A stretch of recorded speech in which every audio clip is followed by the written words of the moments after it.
Hey, I'm Dr. Jason Wan, physical therapist and strength coach. Today I wanted to show you the incline dumbbell chest press. What I'm going to share is the exact tutorial on how to do it properly. I want to share with you a couple warm-ups and a couple things that I think people make mistakes on that may prevent them from making gains or leading to an injury.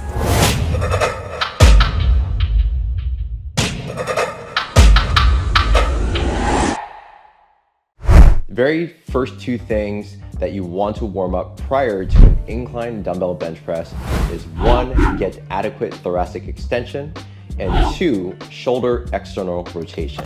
So exercises such as foam rolling, using a foam roll in order to improve thoracic extension are things that I do prior to bench press.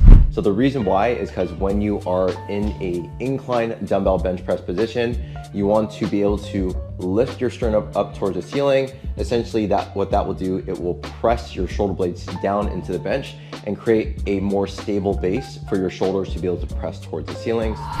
So if you have inadequate thoracic extension, your chest bone or your sternum will often be pointed down, and therefore you're more reliant on muscles such as your rotator cuff, your front delt in order to do the vast majority of the work, when in fact the incline dumbbell bench press is supposed to be one of the best and most effective exercises to strengthen your pectorals and again also create more shoulder stability. Next, you want to improve shoulder external rotation. So from a 90-degree position, I want to have adequate external rotation on both arms. So if you do a test such as bringing your arms out to the side at about 90 degrees and then bringing them backwards, if you compare one side versus the other, you may either notice certain discrepancies in external rotation. And with the shoulder that lacks external rotation, if you think about getting the dumbbells into that position, you want to maintain relatively a 90-degree angle from this position, which is neutral, this is 0, and you're going into 90 degrees.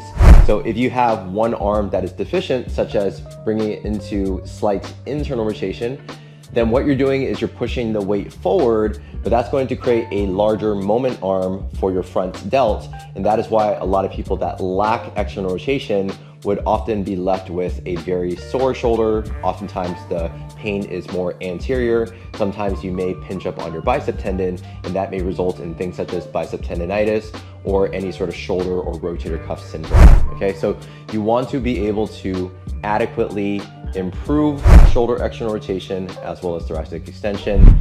Namely, some of my favorite exercises to improve shoulder external rotation would be doing exercises where you're lying on the floor and you're allowing a dumbbell or a plate to pull you into more external rotation. Very effective way. Another exercise is a prone, basically not a prone, but a bent forward external rotation exercise where you're lifting the weights or lifting some plates into a mid row, followed by going into external rotation. So one exercise is to improve external rotation more passively versus the other exercise is meant to strengthen your rotator cuff and improve external rotation. So that way, when you get into the incline dumbbell bench press, you'll often have, again, the adequate necessary mobility to be able to do that exercise safely, okay? So what I wanna do now is break down some of the step-by-step things that I do in order to prep myself going into the incline dumbbell bench press and a couple mistakes that I see a lot of my clients make.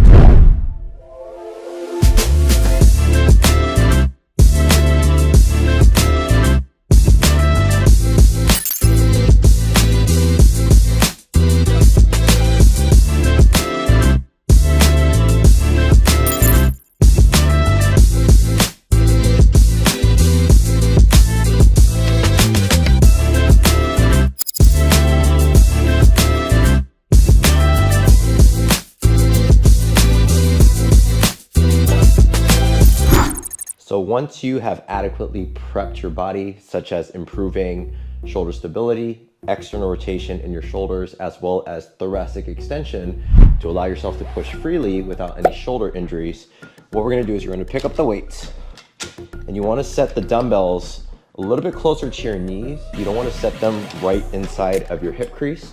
The reason for that is that as you sit into the position, you're gonna have to strictly just use your arms in order to get the weights up.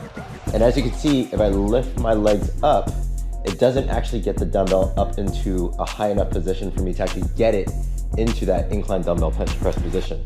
So I'm gonna have it a little bit closer to my knees, and then I'm going to sit back, push my shoulder blades into the bench while also lifting my sternum up towards the ceiling.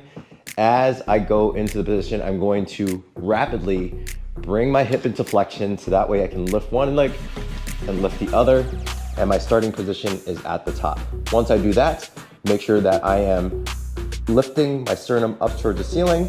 I'm going to bring my elbows down into this position, press it back up, and press it back up towards the middle. Okay, making sure that my sternum is trying to point it up towards the ceiling.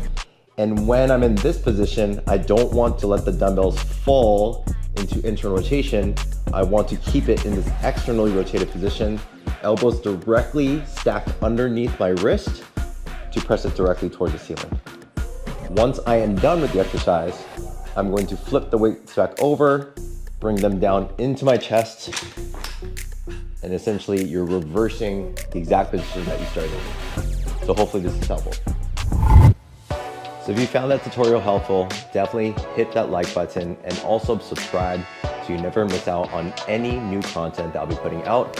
Also, if you want to learn anything more about different lifts and how to do it safely and properly without injury, comment below and let me know what else you want to learn. I'll see you in the next one.